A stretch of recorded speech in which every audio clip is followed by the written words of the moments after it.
ನಾನು ನಿಮಗೆ ಒಂದು ಹೇಳ್ತೀನಿ ರಾಧಾಕೃಷ್ಣವ್ರೆ, ಪುಸ್ತಕದ ಬಗ್ಗೆ ನಿಮಗೆ ಚರ್ಚೆ ಮಾಡಬೇಕು ಅಂದರೆ ಈಚೆ ಕಡೆ ಸುಮಾರಷ್ಟು ಪ್ಲಾಟ್ಫಾರ್ಮ್ಗಳಿದ್ದಾವೆ ವಿಚ್ ಈಸ್ ಅಲೌಡ್. ಅಲ್ಲಿ ಬಂದು ಚರ್ಚೆ ಮಾಡಿ. The place which is not allowed ಅಲ್ಲಿ ಯಾಕೆ ಚರ್ಚೆ ಮಾಡ್ತೀರಾ? ನಿಮ್ಗೆ ಗೊತ್ತಿದ್ದು, ನೀವೊಬ್ಬ ಸೀನಿಯರ್ MP ಆಗಿದ್ದು, ಖರ್ಗೆ ಅಂತ ಸೀನಿಯರ್ MP ಇದ್ದಾರೆ. ಅಲ್ಲಿ ಚರ್ಚೆ ಆಗಬಾರ್ದು. ಒಂದು ಪ್ರಿಂಟ್ ಆಗದೆ ಇರುವಂಥ ಪುಸ್ತಕ, ಅಪ್ರೂವಲ್ ಆಗದೆ ಇರತಕ್ಕಂಥ ಪುಸ್ತಕ ಅಲ್ಲಿ ಚರ್ಚೆ ಆಗ್ಬಾರ್ದು ಗೊತ್ತಿಲ್ಲ, ಅಲ್ಲಿ ಯಾಕೆ ಚರ್ಚೆ ಮಾಡ್ತೀರಾ? ಏನಿದ್ರ ಉದ್ದೇಶ ಏನು? ಇದ್ರ ಉದ್ದೇಶ ಏನು? ನಿಮಗೆ ಚರ್ಚೆ ಮಾಡಲಿಕ್ಕೆ ಹಲವಾರು ಪ್ಲಾಟ್ಫಾರ್ಮ್ಗಳಿದ್ದಾವೆ ದೇಶದಲ್ಲಿ. ಚರ್ಚೆ ಮಾಡಿ, ನ್ಯೂಸ್ ಚಾನಲ್ ಕೂತ್ಕೊಳ್ಳಿ, ಚರ್ಚೆ ಮಾಡಿ. ಯಾರು ಬೇಡ ಅಂದ್ರು? ಇಲ್ಲ ಮೇಡಮ್, ನ್ಯೂಸ್ ಚಾನಲ್ ಕೂತ್ಕೊಳ್ಳಿ, ಚರ್ಚೆ ಮಾಡಿ. ಯಾರು ಬೇಡ ಅಂದ್ರು? ಯಾರು ಬೇಡ ಅಂದಿಲ್ಲ. ನೀವು ಚರ್ಚೆ ಮಾಡ್ತಾ ಇರ್ತಕ್ಕಂಥ ಜಾಗ ಎಲ್ಲಿ? ಅಲ್ಲಿ ಮಾಡಂಗಿಲ್ಲ, ಕಾನೂನು ವಿರುದ್ಧ ಅದು. ಅದಕ್ಕೆ ಹೇಳ್ತಾ ಇದೀವಿ ಅಷ್ಟೇ, ಅದಕ್ಕೆ ಹೇಳ್ತಾ ಇದೀವಿ. ಈಚೆ ಬಂದು ಮಾತಾಡಿದ್ರಲ್ಲ, ಇದೇ ರಾಹುಲ್ ಗಾಂಧಿ. ಒಂದ್ ನಿಮಿಷ ರಾಧಕ್ಕ, ಟಿವಿ ಡಿಬೇಟ್ ಅಲ್ಲಿ ಕೂತ್ಕೊಂಡು ನಾವು ಯಾವ ನೀತಿ ನಿರೂಪಣೆಗಳನ್ನ ಮಾಡೋದಕ್ಕೆ ಸಾಧ್ಯ? ನಾವು ವೋಟ್ ಹಾಕಿ ಕಳುಹಿಸಿರುವಂತ ಜನಪ್ರತಿನಿಧಿಗಳು ಚರ್ಚೆ ಮಾಡಬೇಕಾದ ಸ್ಥಳ, ಆ ಸ್ಥಳದಲ್ಲಿ ಅವಕಾಶ ಇಲ್ವಲ್ಲ, ಕಾನೂನು ಪ್ರಕಾರ ಇಲ್ವಲ್ಲ. ನಾವು ಚರ್ಚೆ ಮಾಡಿ ನಾವೇನ್ ಮಾಡಕ್ಕಾಗತ್ತೆ? ಕಾನೂನು ಪ್ರಕಾರ ಇಲ್ದಿದ್ದು ವಸ್ತುಸ್ಥಿತಿ ಇಡ್ಬೇಕಾಗತ್ತಷ್ಟೇ. ಬಟ್ ಸದನದಲ್ಲಿ ನೀವು ಚರ್ಚೆನೂ ಮಾಡಲ್ಲ, ಪಬ್ಲಿಷೂ ಮಾಡಕ್ ಬಿಡಲ್ಲ, ಮೋದಿ ಅವ್ರ ಬಗ್ಗೆ ಪ್ರಶ್ನೆನೂ ಮಾತಾಡೋದಕ್ಕೆ ಸಮಯನೂ ಕೊಡೋದಿಲ್ಲ. ಹಿಂಗಾಗಿ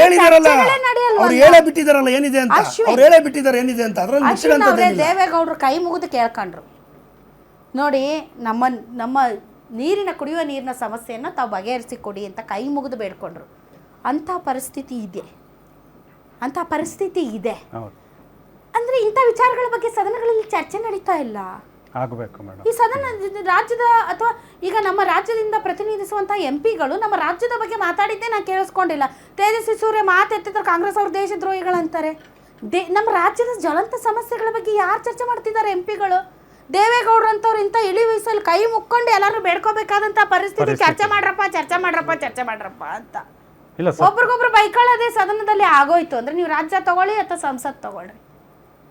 ಸತ್ಯವಾದ ಮಾತು ಮೇಡಮ್. ಯಾಕೆಂದರೆ ಸನ್ಮಾನ್ಯ ದೇವೇಗೌಡರು ಅವರ ಒಂದು ಆಡಳಿತಾವಧಿನಲ್ಲಿ ಅವ್ರು ನಡೆದು ಬಂದ ದಾರಿನಲ್ಲಿ ನೋಡಿದಾಗ ನೀರಾವರಿಗೆ ಯೋಜನೆಗಳನ್ನ ಕೊಟ್ಟಂಥ ಒಂದು ದುರೀಂಡ್ರು ಅಂದರೆ ಎಲ್ಲರೂ ಹೇಳ್ತಾರೆ. ಅದು ರಾಜಕೀಯೇತರವಾಗಿ ಎಲ್ಲರೂ ಮಾತಾಡ್ತಾರೆ. ಅವ್ರಿಗೊಂದು ಯಾವಾಗಲೂ ಇದೆ, ನೀರಾವರಿ ಸಮಸ್ಯೆನ ನಮ್ಮ ರಾಜ್ಯದಲ್ಲಿ ಬಗೆಹರಿಸಬೇಕು.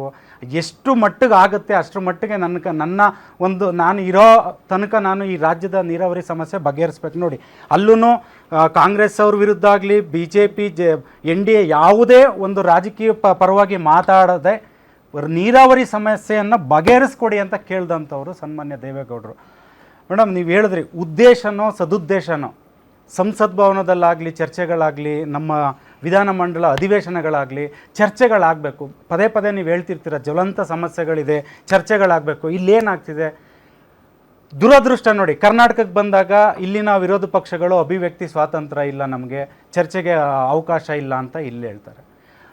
ಪಾರ್ಲಿಮೆಂಟ್ ವಿಚಾರಕ್ಕೆ ಹೋದಾಗ ಸನ್ಮಾನ್ಯ ರಾಹುಲ್ ಗಾಂಧಿ ಅವರು ಹೇಳ್ತಾರೆ, ನಮಗೆ ಅಭಿವ್ಯಕ್ತಿ ಸ್ವಾತಂತ್ರ್ಯ ಕಿತ್ಕೊಳ್ತಿದ್ದೀರಾ, ಚರ್ಚೆ ಮಾಡಲಿಕ್ಕೆ ಅವಕಾಶ ಆಗ್ತಿಲ್ಲ ಅಂತ. ನೋಡಿ, ಮೊನ್ನೆ ಅಧಿವೇಶನ ಕರೆದ್ರು ಸರ್ ನಮ್ಮ ರಾಜ್ಯದಲ್ಲಿ. ಎದಕ್ಕೆ ಕರೆದ್ರು? ರಾಮ್ಜಿ ವಿಚಾರದಲ್ಲಿ ರಾಜ್ಯಕ್ಕೆ ಆಗ್ತಾ ಇರುವಂಥ ಅನ್ಯಾಯದ ಬಗ್ಗೆ ಚರ್ಚೆ ಮಾಡೋಣ, ನೀವು ಮಾತಾಡಿ, ನಾವು ಮಾತಾಡಿ ಇದರಲ್ಲಿರುವಂಥ ಲೋಪದೋಷಗಳ ಬಗ್ಗೆ ನಾವು ಕೇಂದ್ರಕ್ಕೆ ಮನವರಿಕೆ ಮಾಡ್ಕೊಳ್ಳೋಣ ಮತ್ತು ಇಡೀ ವಿಧಾನಮಂಡಲದಲ್ಲಿ ನಾವು ಒಂದು ನಿರ್ಣಯವನ್ನು ಪಾಸ್ ಮಾಡೋಣ ಅಂತ ಕರೆದ್ರು. ಏನ್ ಮಾಡಿದ್ರಿ ನೀವು ಈ ಪಕ್ಷಗಳು? ನೋಡಿ ಮೇಡಮ್, ನೀವು ಎಷ್ಟು ಚರ್ಚೆ ಮಾಡಿದ್ರಿ? ತಿಮ್ಮಾಪುರ್ ರಾಜೀನಾಮೆ ಕೊಡಬೇಕು ಅಂತ ಬೆಡ್ಶೀಟು ಹಾಸಿಗೆ ತಗೊಂಡು ನೀವು ವಿಧಾನಸೌಧದಲ್ಲಿ ಮಕ್ಕಂಡು ಎದ್ದು ಅಲ್ಲಿ ಸದನದ ಬಾವಿಗಳು ಹೌಹಾರಿ ಚೀರಿ ತಿಮ್ಮಾಪುರ್ ರಾಜೀನಾಮೆ ಕೊಡ್ಬೇಕು ಅನ್ನೋದನ್ನೇ ಮಾತಾಡಿದ್ರಿ ಹೊರತು ಜನರಿಗೆ ಅನುಕೂಲವಾಗುವಂತ ಜಿ ವಿಚಾರದಲ್ಲಿ ನೀವು JDS ಅವರು BJP ಚರ್ಚೆ ಮಾಡಿದ್ರ? ಬೆಳಗಾವಿ ಅಧಿವೇಶನದಲ್ಲಿ ಮಾತಾಡೋದು ಬಿಟ್ಟು ನೀವು ಬೇರೆ ಎಲ್ಲಾ ವಿಚಾರ ಮಾತಾಡಿದ್ರೆ ಅಂದ್ರೆ ನಿಮಗೆ ಬೇಕಾಗಿರೋದು ರಾಜ್ಯದ ಸಮಸ್ಯೆಗಳ ಅಲ್ಲ. ಈಗ ಬೆಳಗಾವಿ ಬೇಕಾಗಿರೋದು ಕೇಂದ್ರ ಸರ್ಕಾರನ ಇಕ್ಕಟ್ಟಿಗೆ ಸಿಲುಕಿಸಿರೋದು. ಈಗ ಏನಲ್ಲ ಮೇಡಮ್, ದುರ್ದೈವ ಫೆಡರಲ್ ಸಿಸ್ಟಮ್ ಅಂತೀವಿ, ಪ್ರಜಾಪ್ರಭುತ್ವ ವ್ಯವಸ್ಥೆ ಅಂತೀವಿ. ಕರ್ನಾಟಕಕ್ಕೆ ಬಂದಾಗ ವಿರೋಧ ಪಕ್ಷಗಳು ಅಭಿವ್ಯಕ್ತಿ ಸ್ವಾತಂತ್ರ್ಯ ಇಲ್ಲ, ಅವಕಾಶ ಇಲ್ಲ ಅಂತ ಹೇಳ್ತಾರೆ.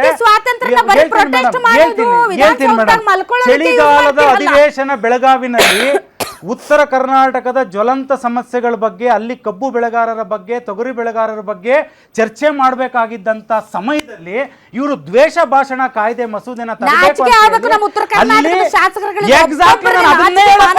ಯಾವುದೇ ಪಕ್ಷದ ನಾಯಕರು ಶಾಸಕರಾಗ್ಲಿ ಉತ್ತರ ಕರ್ನಾಟಕದ ಜ್ವಲಂತ ಸಮಸ್ಯೆಗಳ ಬಗ್ಗೆ ಚರ್ಚೆ ಮಾಡಿದ್ರಾ ಇವರು? ಅಧಿವೇಶನ ಆಯ್ತು. ಸುವರ್ಣಸೌಧ ಕಟ್ಟಂತ ಆ ಬೆಳಗಾವಿನಲ್ಲಿ ಕುಮಾರಣ್ಣ ಕೊಟ್ಟಂತ ಸೌಧದಲ್ಲಿ ಇವ್ರು ಕೂತ್ಕೊಂಡು ಉತ್ತರ ಕರ್ನಾಟಕದ ಜ್ವಲಂತ ಸಮಸ್ಯೆ ಬಗ್ಗೆ ಚರ್ಚೆ ಮಾಡಿ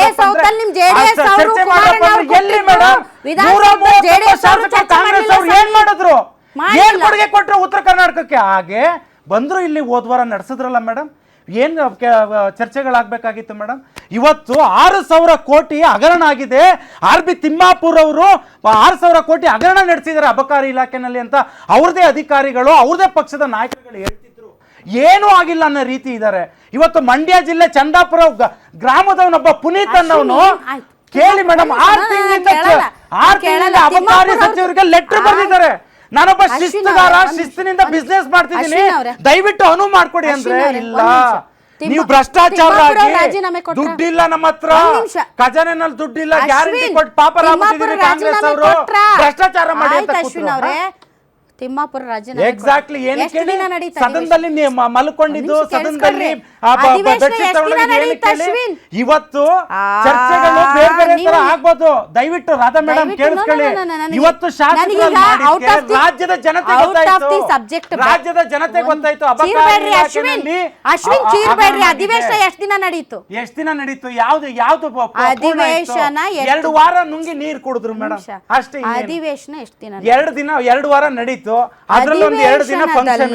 ಅಧಿವೇಶನದಲ್ಲಿ ತಿಮ್ಮಾಪುರ ಸಬ್ಜೆಕ್ಟ್ ಎತ್ತಿದ್ರಿ, ರಾಜೀನಾಮೆ ಕೊಟ್ರ? ರಾಜೀನಾಮೆ ಕೊಡಿ ಅಂತಾನೆ ತಾನೇ ಕೇಳಿದ್ದು. ಒಂದ್ ನಿಮಿಷ ಕೊಡ್ಲಿಲ್ಲ. ರಾಜ್ಯದ ಜನತೆ ಗೊತ್ತಾಗಬೇಕು 6,000 ಕೋಟಿ ಹಗರಣ ಆಗಿದೆ ಅಂತ. ಒಂದ್ ನಿಮಿಷ ಕೊಡ್ಲಿಲ್ಲ. Timmapura is the only subject, ಅದಕ್ಕೋಸ್ಕರ ನಿಮ್ಮನ್ನ ಆಯ್ಕೆ ಮಾಡಿ ಕಳಿಸಿದ್ರು. ಮೇಡಮ್ ಭ್ರಷ್ಟಾಚಾರ ರಾಜಕೀಯದಲ್ಲ ಅದು. ಕಾಂಗ್ರೆಸ್ ಮಾಡಿದ್ರು, ಬಿಜೆಪಿ ಮಾಡಿದ್ರು, JDS ಮಾಡಿದ್ರು ಅಂತಲ್ಲ. 6,000 ಕೋಟಿ ಮೇಡಮ್ ನಿಮಗೆ ಗೊತ್ತಾಗ್ತಿದೆ. ವ್ಯಾಪಾರ ಮಾಡೋ ಶಿಸ್ತಾಗಿರ್ತೀನಿ ಅಂದ್ರೂ ಅಧಿಕಾರಿಗಳು ಬಿಡ್ತಿಲ್ಲ, ಅಧಿಕಾರಿಗಳನ್ನ ಯಾಕೆ ಬಿಡ್ತಿಲ್ಲ, ಸಚಿವರುಗಳು ಬಿಡ್ತಿಲ್ಲ. ಆದ್ರಿಂದ ಈಗ ಆಯ್ತು ಸರ್ ಮುಗಿತು.